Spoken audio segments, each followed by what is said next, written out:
Your new boat is built to be at home in the elements, but the more you can do to protect it, the longer it will stay in showroom condition.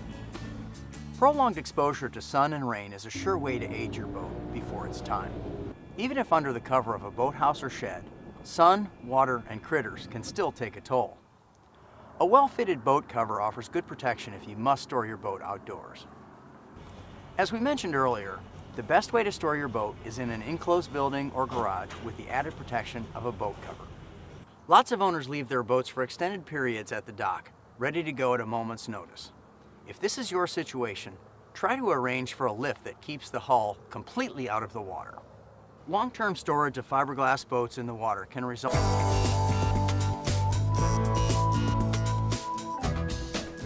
Your tracker comes equipped with the required running lights to operate between sundown and sunrise. At the bow you'll find a red-green combination light, or sometimes separate colored lights.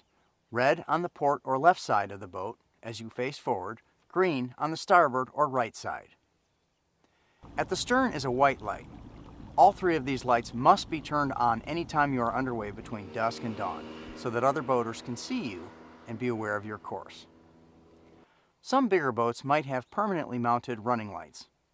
If not, they'll have plug-in running lights mounted on metal tubes.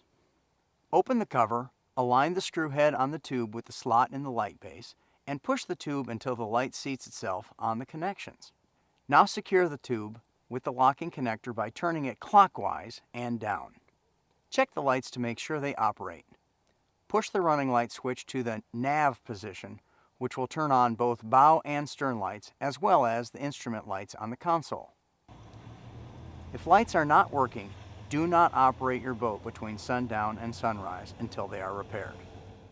If you stop to fish or rest after dark, turn the running light switch to the anchor position. This turns off the bow lights, but leaves the stern light on so that other boaters can see you. The color combination of lights you see on another boat at night indicate the direction they are traveling relative to your path or position. If you only see a white light, the boat is either going away from you or is at anchor. If you see a white and a green light, the boat is passing from left to right. If you see white and red, the boat is passing from right to left. If you see both red and green, the boat is coming towards you. Operating after dark is far more risky than running during daylight. Go slow. Keep a sharp watch and wear your PFD at all times if you must run at night.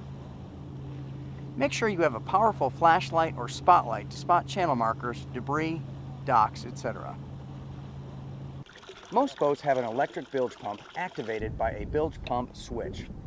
These pumps are located in the lowest part of the boat where any water that comes aboard from rain, waves, condensation, leaks, or other sources will collect. Some models are equipped with an automatic bilge system that senses water and turns on automatically. Ask your dealer if your boat is so equipped or if one can be added as an option. Automatic bilge systems are turned on by a float switch that activates the pump whenever water rises above a preset level and turns it off when the water has been removed. If a float switch becomes inoperative, or you don't have one, you must activate the bilge pump with a switch on the panel. Only allow the pump to run until the water is gone.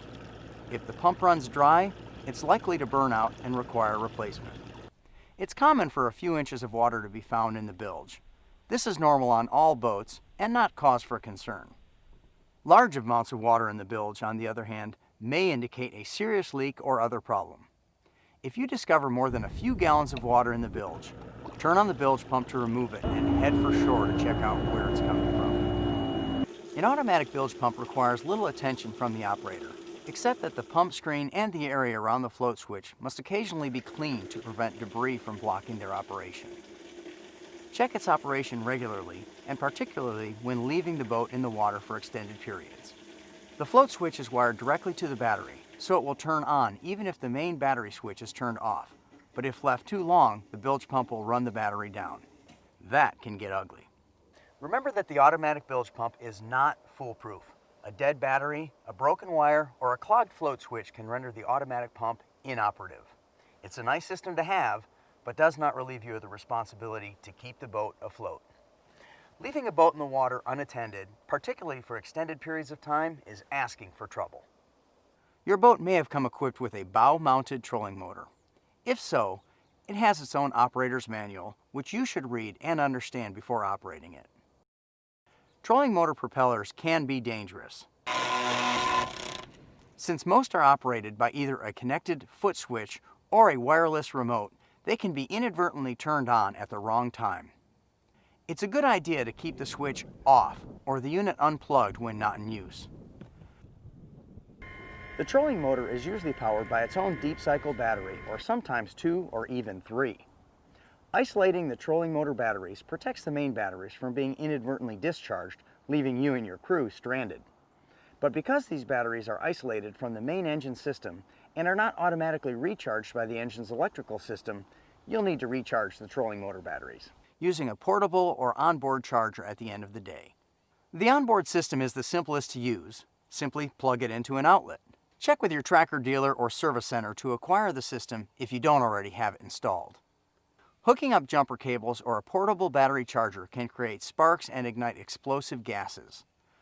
Open the compartment to allow venting during charging and follow the instructions provided with the charger carefully to avoid danger. Red, positive, black, negative. Don't get these backwards.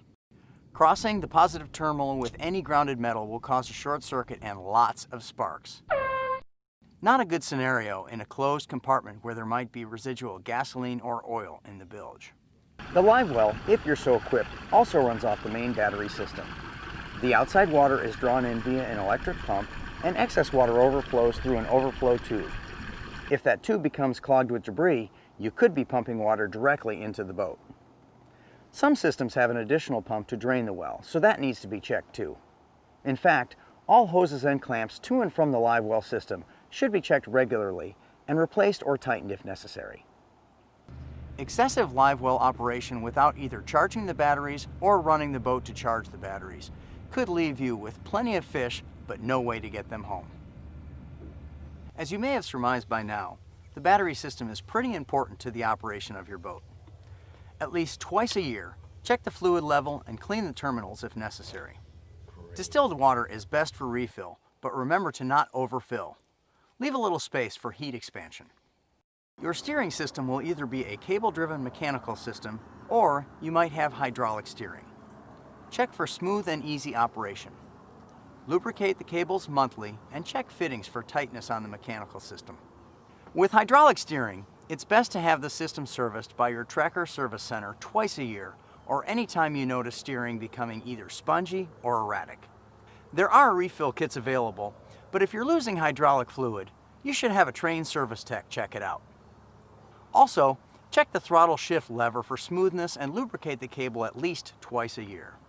And look over the fuel system regularly, making sure all connectors are tight. There should be no smell of gasoline in the tank area when the vent is closed.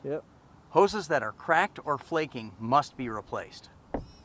Regularly check the functions of your electronics. Some of these combo units with GPS and sonar can be pretty complicated, so make sure you're familiar with their features and their operation. Preferably twice a year, but at least once a year at the beginning of your boating season, your engine and systems will need a checkup and some routine maintenance.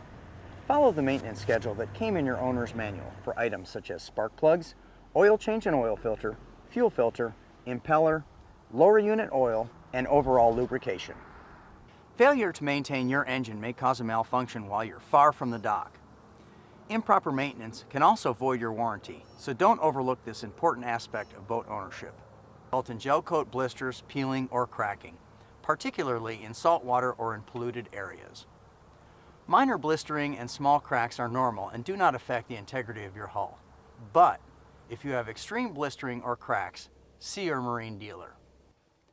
Avoid leaving the boat unattended and uncovered in the water for extended periods. While an automatic bilge pump will keep the boat afloat for a time, eventually the battery will run down. The auto bilge feature is a convenience, not a fail-safe device. Marine growth can also accumulate on the hull after several weeks in the water. This will require heavy scrubbing to remove. Large amounts of marine growth on the running surface can significantly affect the performance of your boat. If your fiberglass boat must be stored in salt water, you may want to have it painted with an anti-fouling paint to prevent barnacles and other growth from getting started. Be aware that many anti-fouling paints contain toxic chemicals and are best applied by an experienced professional. Always tilt your motor out of the water when your boat is left in the water for extended periods. This helps avoid galvanic corrosion. The marine industry uses sacrificial anodes at critical points. These anodes protect surrounding metal and need to be replaced occasionally. They're designed to fail and fortunately are inexpensive and easy to replace. Don't ignore them. Stray current corrosion, which results from damaged wiring in the bilge, can also be an issue on aluminum boats. Check your wiring regularly for broken insulation. Where practical, replace the wires. Otherwise, re-insulate the wires and keep them dry. Even though your trailer is GalvaShield protected, it must be rinsed with fresh water anytime the trailer is immersed in salt water or brackish water to avoid rust and corrosion. Dunking at a nearby freshwater boat ramp is another easy trick. During winter, avoid allowing accumulations of snow and ice on your boat or boat cover. Extreme heavy snow can actually cause physical damage to your decks or trailer, and ice freezing in the plumbing of your live well may expand and damage the parts. Freezing weather can also cause problems for engines stored outdoors. For outboards, store them upright so that all water drains from the cooling passages. Though your boat is thoroughly checked before it leaves the factory, trailering and running the boat will eventually cause a few screws, nuts, bolts, and hardware to work loose. Be proactive in your maintenance. Check all metal parts regularly to make sure they're secure. Your boat's upholstery will remain new looking longer if you treat it with a UV-resistant vinyl spray at least once a month. This is also a good time to vacuum up sand and grit that might ruin the finish, carpet, or upholstery. With liquids that might stain upholstery or carpets, including fish blood, wipe them clean with cold water immediately. For other spills, use carpet or upholstery cleaner, wiping away residue with a clean towel. Use a UV-resistant cleaning wax on exterior finishes of your boat. This reduces chalking and prevents further fading if applied regularly. Some chalking is normal for boats stored uncovered in the sun. Avoid using wax, oil, or any other potentially slippery substance on walking surfaces of your boat or trailer. Wet or dry, these can cause you to slip and fall. If you store your boat for the off-season, it's a good idea to remove the batteries and keep them at home in your garage.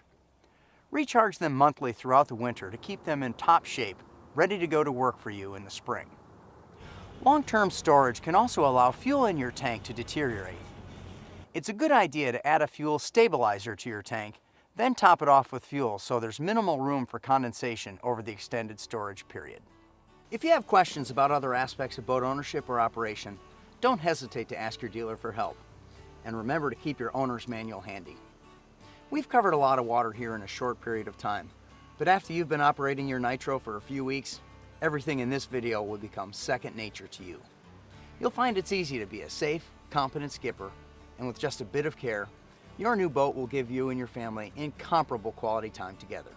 At Trekker Marine Group, we're proud of the fine products we deliver, encompassing 5 distinct boat lines, and hope to be part of your family for many years to come. We'll see you out on the water. Be courteous, stay safe, and have fun.